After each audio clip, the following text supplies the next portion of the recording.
hello, I don't know what that was. Look out, this is a convention announcement. This might be kind of short notice, but if you happen to be in Dundee, in Scotland on the...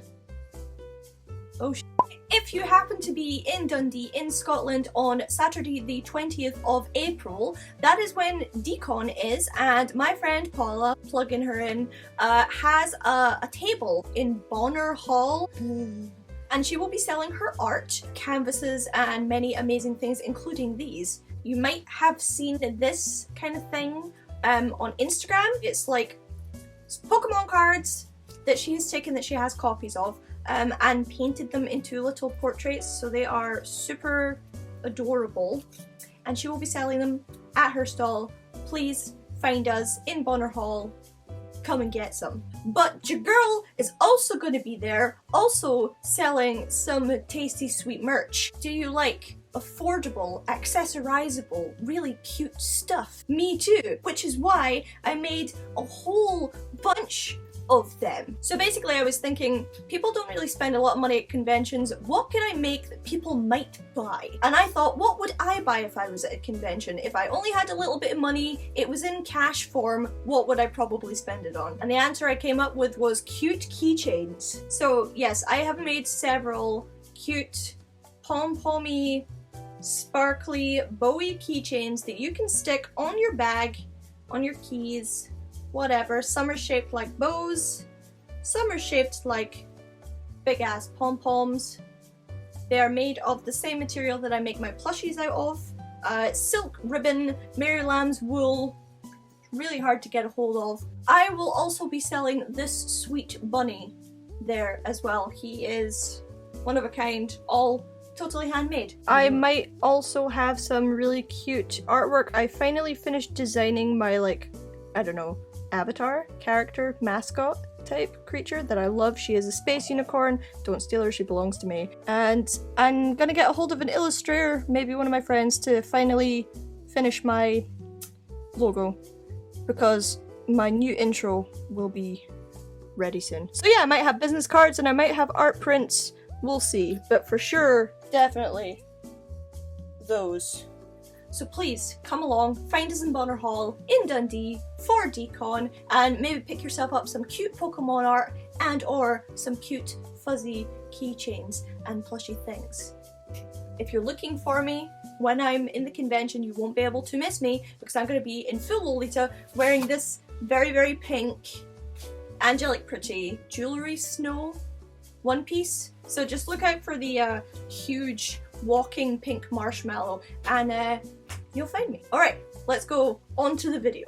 Hello friends, it's Unicorn Princess here, and this is gonna be a talky video. If you enjoy the videos where I seem like I get really mad and then try not to be mad and then get madder about it, well then this is probably going to be one of those, so stay in. Okay, so you may have guessed from the title of the video, the thing that I wanted to talk about today is a thing called modesty culture. This subject drives me completely insane. Okay, so first of all, what is modesty? Well, modesty covers a lot of things, from the way you behave and the way you talk and what is appropriate for certain places at certain times, and what you wear and all of that jazz. So I'm going to read you some dictionary definitions. Modesty, the quality of not talking about or not trying to make people notice your abilities and achievements. Said when you want to say something good about yourself but don't want to seem that you're thinking you're too important.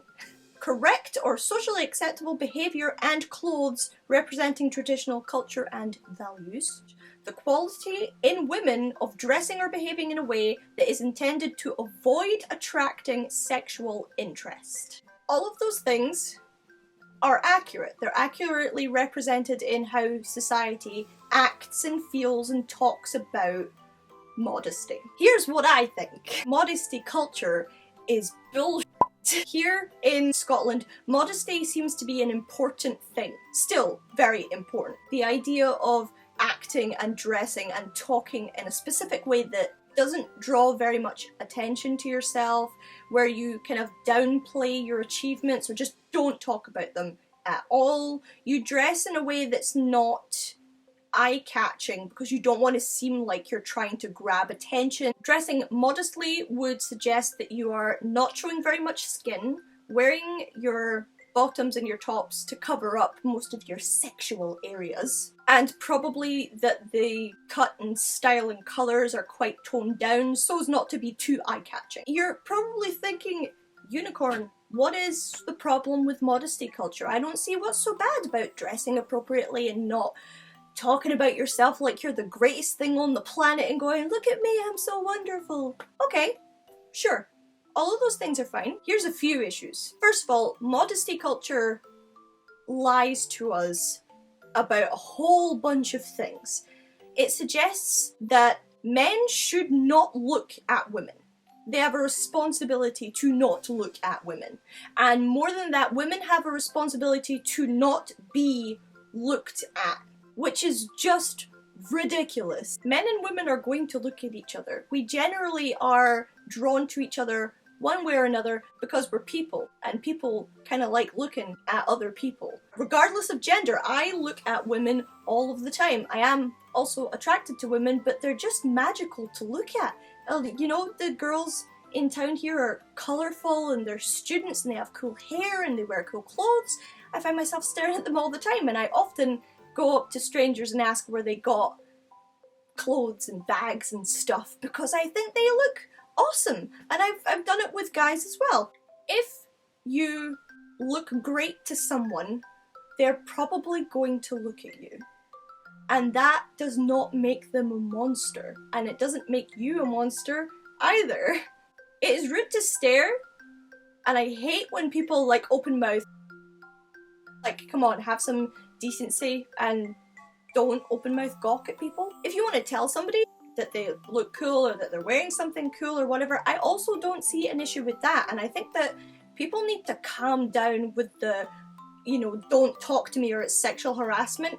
No, it's not. Somebody saying hello to you, or, you know, coming and being like, oh man, I love your bag or your jacket or your hair's really cool. That's not harassment. That's a compliment.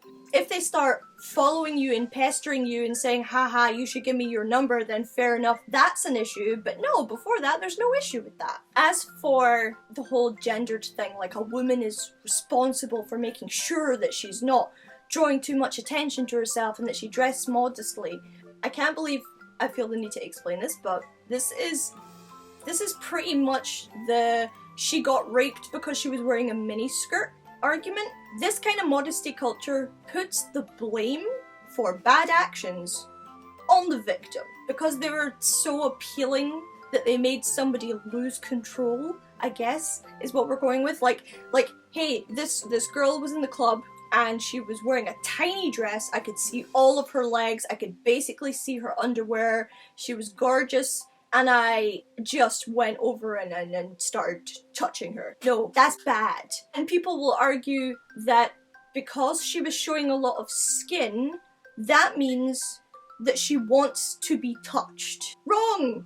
So wrong. So incredibly wrong. Where did you learn that? Who taught you that? If you want to dress up or dress down and show a lot of your skin or show your curves because you're proud of your body or your bosom or your butt or whatever, you totally have the right to do those things unharassed. Nobody should be touching you because you've got all your legs out. But this assumption that because you're showing a lot of skin it means that you're like down for a good time, nah, that's no, not at all. I mean, if I saw a really muscular guy in a vest with his arms all out on show, not talking about anyone in particular, I would probably look and I'd probably think, that's a damn good pair of arms. I want to touch those arms. But I wouldn't just go up and touch the arms. I'm not just going to go up and be like, hey, your arms are out and they're naked, so therefore I'm allowed to just come and start touching you. Okay, little story time here. This one time we were in Glasgow in a club and the bar was like swarmed by people and all smooshed in like a Japanese train. And like a Japanese train, Conan, who was behind me, just started frantically tapping me on the shoulder and I kind of squished around to see what was wrong, and with eyeballs like saucers and speaking through his teeth, he's like, there are hands under my shirt. And I was like, what He says, there are hands on my skin under my shirt right now. And I was like, are you f***ing kidding me? So I like squished around to look at the back, and sure as hell there were like 10 girls standing behind him, all standing there, ha ha ha. I didn't know who it was, so I just gave them all the death glare. And then like a minute later, the exact same thing. He's tap tap tap. I turn around and he's like, they're in there again. And I put my hands under his shirt and I felt girls' hands on his bare skin, like underneath his t-shirt. I'm gonna scooch over. I want to scooch over. Invite a guest. I don't like being a guest. You know, in these videos where people are making a point about a thing, and in order to be valid they have to have somebody from the representative group that they're talking about? Conan is here to pitch in for the man side of the modesty culture argument. So here's an office story. Conan works in an office. He normally has to wear business clothes, and in the height of summer they have like no air conditioning, so it's just hot and stiflingly so. And I'm already warm as it is. Yeah, you know, health. When I'm hot, I'm hot. Like 1v5 hot.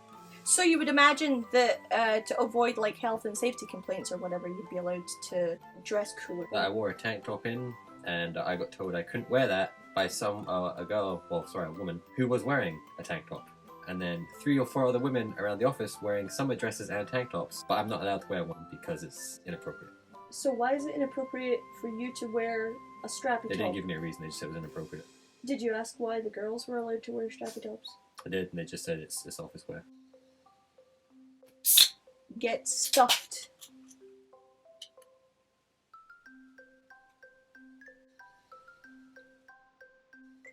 I peed in that bottle. You should be able to wear thigh-high boots and leopard print without someone assuming you're a prostitute. Yeah, I should be able to have my 2.5-inch dick out swinging in public. No, I get arrested for that. Bullshit. Your 2.5-inch dick. Yeah. The next morning. Hello, friend. I look different because this is actually my second time attempting to film this video. I actually got so heated in trying to film it the first time that I lost track of what I was saying, and it just kind of ended up being like a lot of rants about a lot of different things. But here we go for attempt number 2. So our Western ideal of modesty culture is really influenced by like purity. It's the idea that you need to represent like a perfect, clean, untouched being that is not trying to be too provocative or too confident or too full of yourself. It just results in downplaying you. You don't want to brag about your accomplishments, that's fair. But modesty culture makes us not mention our accomplishments at all. So when you're good at something, you're not allowed to say that you're good at it. You've got to wait for somebody else to say that you're good at it, which is just stupid, really. People are like not allowed to say it out loud because that wouldn't be modest, and if you're not being modest, you're obviously being an asshole. It kind of takes away the ability for like self-celebration. We should be able to celebrate our qualities and our talents and things that we're good at and not feel bad about it. You should be able to say, oh, I can play piano, I'm good at piano, I'm decent at piano, without it coming across as a bad thing and without feeling a truckload of guilt about saying it out loud. There's a problem with standing out being a problem, because that's what it's saying. In order to be modest, which is a good thing apparently, you don't want to stand out. You especially don't want to appear like sexual, because sexual is bad. The views that people have about modesty in women in particular, I want to say, are really not good. It's a mixture of dehumanizing and reductiveness. So what I mean by that is people will look at a woman wearing like a mini skirt and attach all of these meanings to her person, like her personality and her being, like, oh, that skirt on her is really, really short and she's wearing leopard print, she must be a woman of low character. You know, she must sleep around a lot and that's a bad thing too. Oh, that woman's got far too much makeup on, she must be a bit of a hooker. So we're reducing everything about a person to what they're wearing and what we perceive about what they're wearing.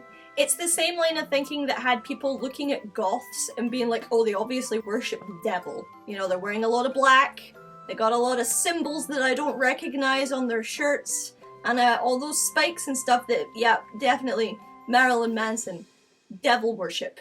That goth might be a vegetarian freedom fighting activist for the lives of elephants being poached all over Africa. They might spend every minute of their time doing crazy scientific research and going on actual protests, not Facebook protests, real protests where they actually go and do something, you know? But you've stripped all of that away from them because they wear a lot of black. I can identify with this a lot, obviously, because I wear a lot of colours, a lot of pastels, a lot of frills, and I have a young face. So people will assume that by looking at me, well, that I'm a lot younger, that people assume that I'm a lot younger than I am, and therefore they give me a lot less respect than they would give somebody who is my age, just stranger level respect. I've had people assume that I am unintelligent because of the way that I'm dressed, because I like to dress fun, and that obviously means that I'm not smart as well, which is just crazy. This leads me on to my second major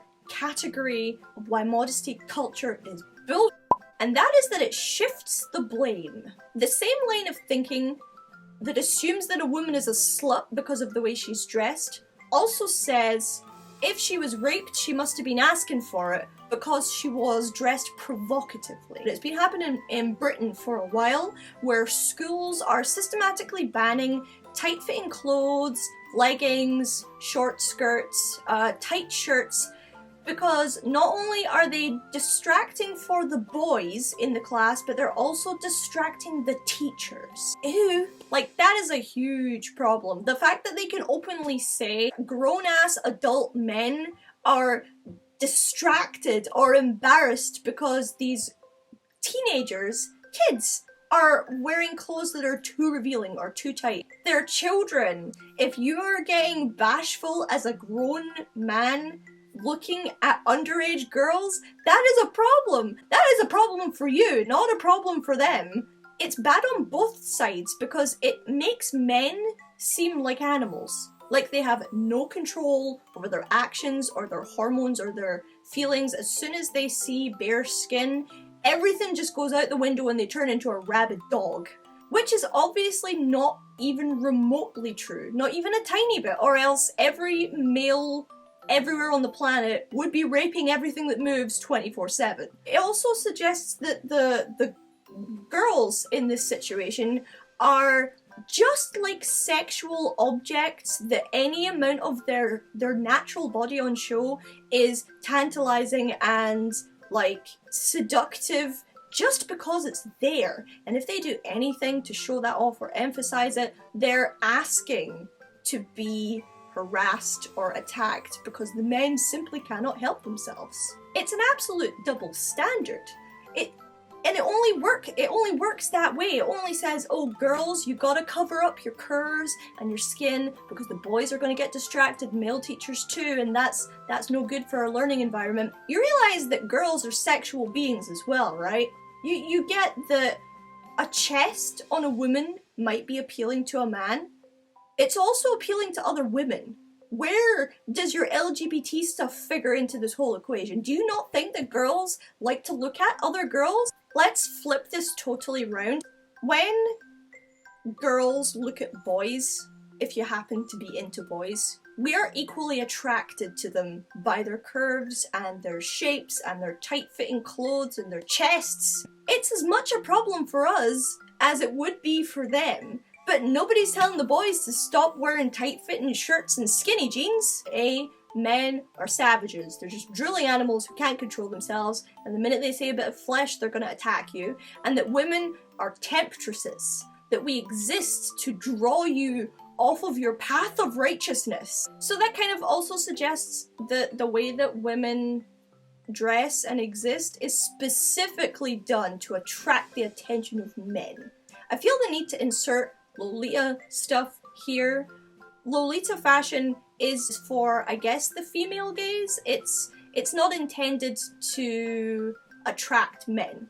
So that other definition about not wanting to attract sexual attention, I would suggest that wearing Lolita definitely has a lot of that in it. Like, I'm not wearing it to attract a guy's attention. I don't expect to have someone come up and be like, hey, can we date? While I'm wearing Lolita because it's for me. Super for me. But then again, all of this is for me.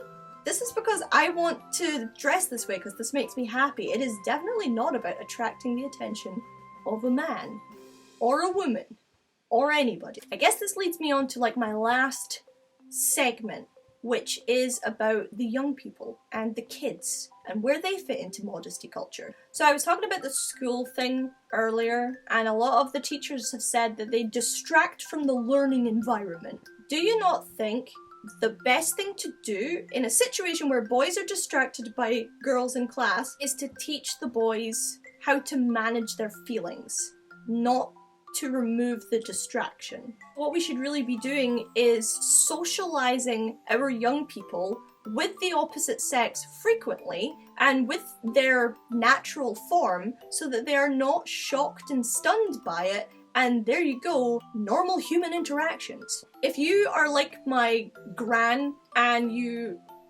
experienced some of World War II and you had no bananas. There were no bananas. When she was a kid, she'd never had bananas before. When she finally got bananas, there was this like huge big deal made out of it, like, oh my god, holy crap, bananas! She didn't like them when she tried them, but it was still a big deal. The double standard that we teach our young people is that our men, our young boys, are not accountable for their actions, that they are visual creatures, that they just need to see something pleasing and stimulating and bam! Hormones everywhere, fluids everywhere, it's not their fault, it just happened.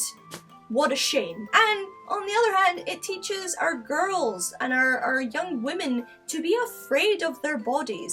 Be ashamed, be very ashamed. Your boobs are distracting, your waist is distracting, your ass and your legs are distracting. Hide them, because A, you're being a foul temptress, and B, you are drawing unwanted attention to yourself from boys and men of all ages, teachers included apparently, who will stare at you and objectify you and touch you without your consent because they can't help themselves. This is just like so reductive and dehumanizing to our men and our women. I can't accept this general idea that men are just savages. To equally take away their responsibility and their actions so easily makes that worse. You know, if you don't want to make it out like all men are rapists, don't tell them it's okay because they can't help themselves. We are just continuing this cycle of negative sexual stereotypes. It creates a divide, a huge divide. It creates fear from the boys to the girls, from the girls to the boys. So rather than teaching our young people to like be afraid of their feelings and feel guilt and shame about completely natural feelings, let's just teach them what they are and then teach them how to manage them together as a team. Anyway guys, I'm sorry if this was a bit long. I hope that I will see some of you at DEE CON. Please give this video a like, share, comment, subscribe, all of that jazz, and I will see you guys next time.